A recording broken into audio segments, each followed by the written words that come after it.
시간에 주님의 말씀 안에서 함께 하게 되어서 참으로 좋습니다. 마음의 할례를 받으라는 말씀에 대해 충분한 묵상의 시간을 가지셨기를 원합니다.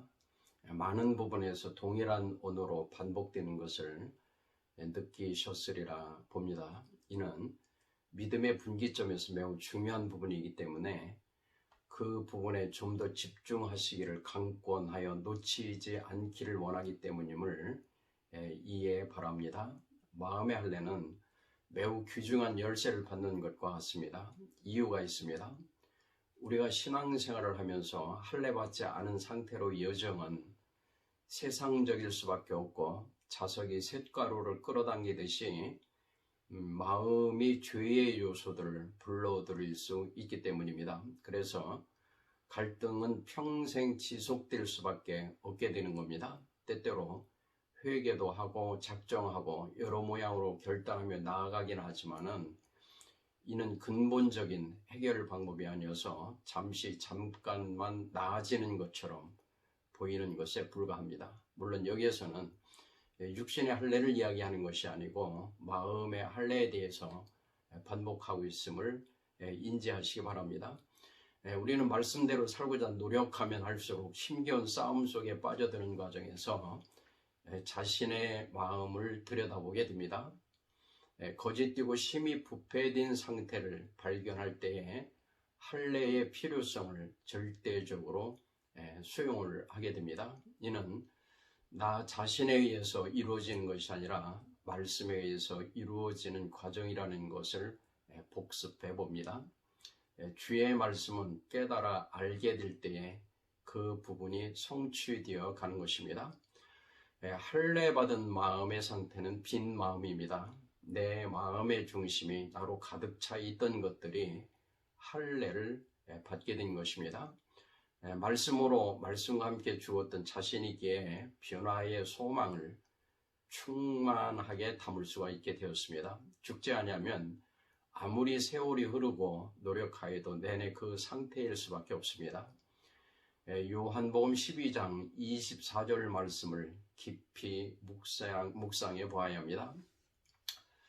내가 진실로 진실로 너에게 이르노니 한 알의 밀이 땅에 떨어져 죽지 아니하면 한 알 그대로 있고, 주님께서 그냥 말씀하셔도 되는데 진실로 진실로 반복한 말씀은 좀 더 우리가 깊이 새겨들어야 할 이유가 있는 말씀들입니다. 그 상태에서의 변화는 불가능하다고 말씀을 하시는 겁니다. 그러나 우리는 다행히도 말씀과 함께 죽음으로 많은 열매를 맺을 수 있는 단계에 이르게 되었습니다.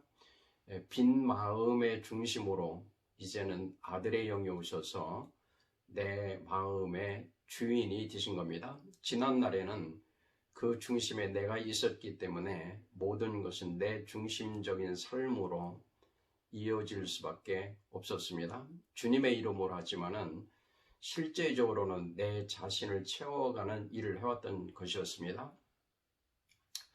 세상적인 방법들과 자신에 의해 여러 가지 술수들로 그 무엇들을 성취했을 때 그것이 성공의 요소처럼 들리고 외적으로 박수를 받는 일들도 형성될 수가 있습니다.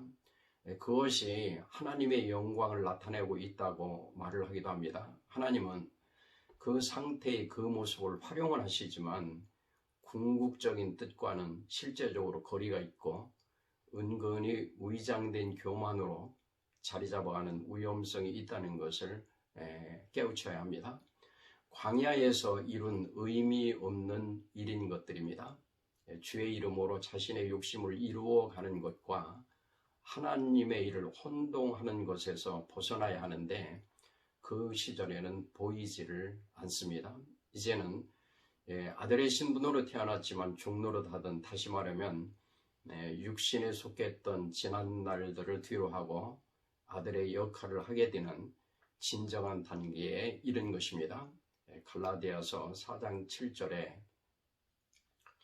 그러므로 내가 이후로는 종이 아니요 아들이니 아들이면 하나님으로 말미암아 유업을 받을 자니라.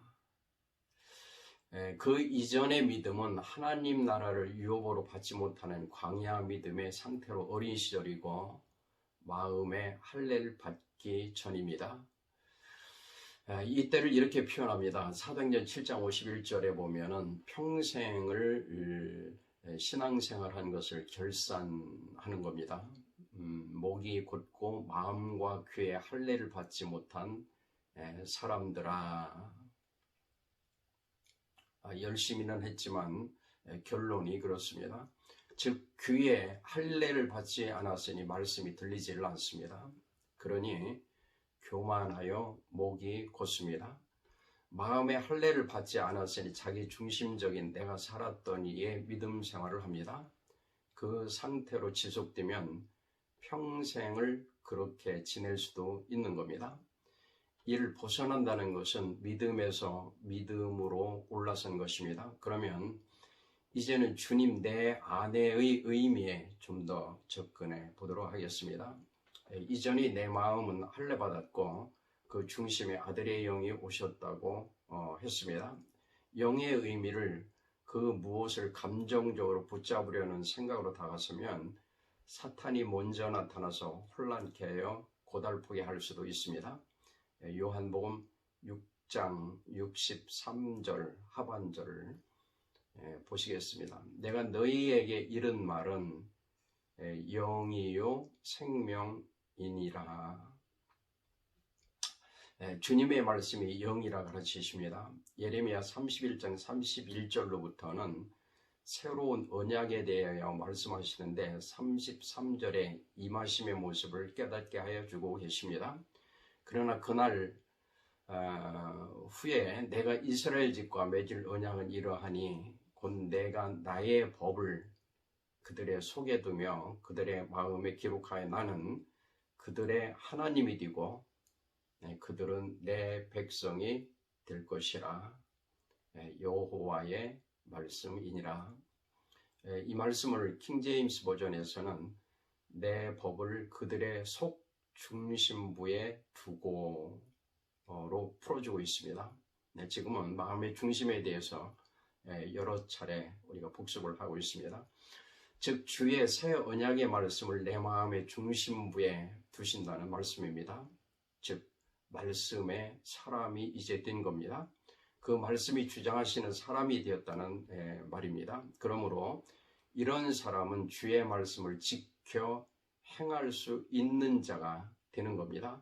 에스겔서 36장 26절입니다. 또 새 영을 너희 속에 두고 새 마음을 너희에게 주되 너희 육신에서 굳은 마음을 제거하고 부드러운 마음을 줄 것이며 인위적으로 온유한 척하는 자가 되는 것이 아니라 그 자체가 온유한 자로의 변화입니다. 27절에 또 내 영을 너희 속에 두어 너희로 내 율례를 행하게 하리니 너희가 내 규례를 지켜 행할지라. 주님 내 안에의 의미는 내 마음의 중심의 내가 할례 받은 상태에서 새 영의 임하심이고 이는 새 언약의 말씀에 임재하심을 나타냅니다. 과거의 내가 살았던 이 신앙에서 말씀을 내 의지로 지켜가는 것이 아니라 주님 내 안에서 주의 영에 의해서, 즉 다시 말하면 주의 말씀에 의해서 지켜 행하여지는 자로 확실한 변화인 것입니다.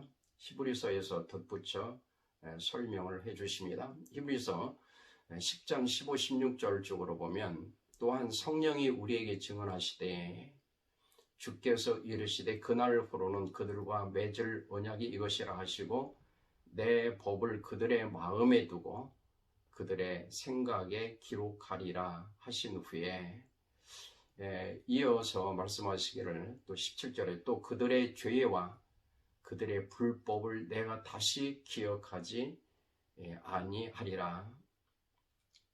완전한 자유의 사람으로 말씀의 명령을 따라 살아갈 수 있게 되고 그 말씀의 능력으로 승리하며 살아가게 되는 것입니다. 주의 영이, 주의 말씀이 내 마음의 중심에 계시니까 그분이 나를 통치하시고 주장을 하십니다.